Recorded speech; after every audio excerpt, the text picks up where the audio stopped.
Nerede bolsam da hem bu yüreğim tenne yaşar. Vatan senin tarafına kalbim derya bolup coşar. Yat yurtlarda tuğum görsem kuvvancıma kuvvanç koşar. Ten huzurum, tenne barım, jener canım edil vatan. Vatan sözi mukaddesdir, manisini duymak gerek. Bir mehriban ene deyin, canım bilen söymek gerek.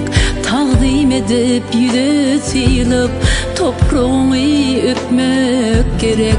Özge vatan hiç gerekmez, cennet reyhanım vatan.